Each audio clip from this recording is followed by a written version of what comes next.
It's time to expose Hamas. It's time to expose the true dark side of the Palestinian cause as well. And who better to do it than the son of the man who founded and created Hamas? Yes, this is Mossad Hassan Youssef. Since childhood, he saw what his father was doing. He saw the manifesto. He saw the agenda of the Islamic ideology, and he knew what was going to happen. So he defected to the West. And now he's a big figure. He's doing his own stuff. He's been free. Although he's a target, massive target by Hamas, Hezbollah, the Iranian Revolutionary Guard, every single group that you could think of in the Islamic world. But he did this interview last night. And I will show you a clip from this because this is where he exposes the truth. Great to see you. We'd love to know the insight of this group and how they were able to pull off what they did October 7th. First, can you tell the audience your background, people that didn't read your book? I was born at the heart of Hamas leadership, and I know them very well. They don't care for the Palestinian people. They don't regard the human life. And I saw their brutality firsthand back in 1996 when I spent about a year and a half in Megiddo prison. They killed so many Palestinian people at that time. And this is when I decided that I cannot be together with this movement. In fact, I asked myself a question: what if they become a ruling party at some point? What will they do? If they succeed in destroying Israel and building their state, what will they do? They will kill our people. And this was the first question, that actually I had to be honest with myself. Even though Hamas gave me advantages, I was like a prince in that world, but I did not like them, and I turned against even my own blood, because this is how much I did not like Hamas. And today, 25 years later, they are the rulers of Gaza, and we see what they are capable of doing. We saw what happened October 7th. We saw them do what they did to Holocaust victims. They have now over 200 hostages, murdered babies in their cribs, and we see the horror of what they're capable of. Now they've retreated back to Gaza, and a ground incursion is about to happen. Would you recommend Israel do this, and what will they find when they go in? Okay, first of all, we need to evacuate civilians as much as we can. This is an ugly war, and Israel did not start it. Hamas did. First of all, we need to encourage civilians to go into Egypt, possibly women and children, maybe men over 50 years old. These need to get out of the picture. Then the strip need to be cut two pieces, north and south, two parts. The northern part, this is where most of the tunnels are. We need to have a solid siege, okay, for long enough to deplete the enemy and to starve them. After that, we may need to explore using gas. This sounds horrible, but I don't see any other option. The tunnels are interconnected, and gas could be one of the solutions, but this has to be in the right time. We cannot just rush into Gaza. There is no modern army that is prepared for this type of war. And most importantly, we need to get the civilians out of the picture. As long as there are civilians there, right, then the operation might be incomplete. But Mossad, you also say it's almost impossible for us to give aid to the Gaza Strip. $100 million we're about to give them and keep it away from Hamas. Don't you agree that that can't work?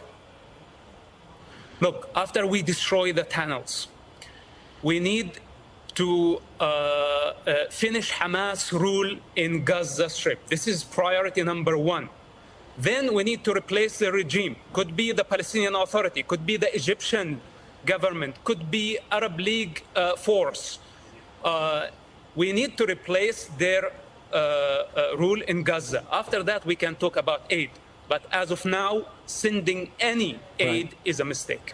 So you also believe that this isn't about the Palestinians fighting for their rights and their sovereignty. What is the real mission of Hamas, and what do they really think of the Palestinian people? Hamas is not a national movement. Hamas is a religious movement with a goal to establish an Islamic state. They don't care for nationalism. Actually, they are against nationalism. With that said, my understanding that they are using the Palestinian cause only to achieve their goals, so the long-term goal.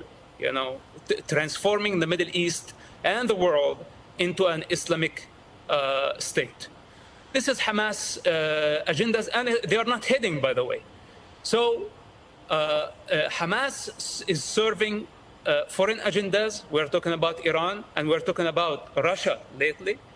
Hamas serve those parties, and Iran pays them close to $1 billion annually. Iran is the real master in this picture. Hamas does not serve the Palestinian people. Hamas serve Iran. Those are the masters of Hamas. So their lie about nationalism, that they are a national movement and they care for the Palestinian people, look at them. They are using Palestinian people as a human shield. We need to free Gaza from Hamas. This is what Israel is doing. It's doing the Palestinian people the greatest favor by bringing Hamas down. Then the Palestinian people, they just want to live a normal life. They don't want missiles in the most populated area on earth to be launched from under hospitals, from crowded areas, and going suicidal and endangering the life of the entire population of Gaza. Who does that? You gotta be insane to do such an operation. Right. And you're talking about your family that your family used to believe that, and you used to believe that that was okay, but you don't. Musab, now, quick exit question. Around the globe, and even in our capital, people are protesting for Hamas. They're saying for the Israel to back off and stop with the airstrikes. Well, what do you say to those protesters? What is about their mindset? Okay, listen, I cannot convince the entire world of truth. Right now, people are emotional. They hate to see children dying.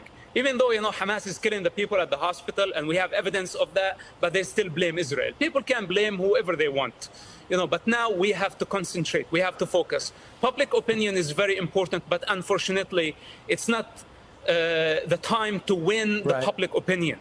It's the time to win the war against the most brutal terrorist organization living today. And later on, when people look back at the situation, they will understand what we were doing.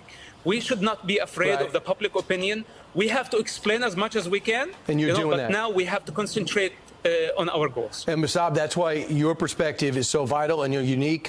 You grew up in the Hamas family, you broke from it, and now you're speaking to stop it. Musab Hassan Youssef, thanks so much for what you're doing. Appreciate it. Thank you, Brian. Absolutely spot on. It's interesting because I have talked about Musab before on this channel, and actually my previous channel years ago. I'm still surprised. He does have good security, but I'm still surprised that he's alive. There's been a number of attempts on his life. So apparently that side, they're the good guys. The side that literally send death threats to me. I am currently on a blacklist in Iran. I'm banned, and if I go there, they will literally destroy me. That side is apparent just because the CIA and MI6 and these guys made a mess in the Middle East in the 20th century and caused chaos and went to get the oil and everything else that happened, divisions.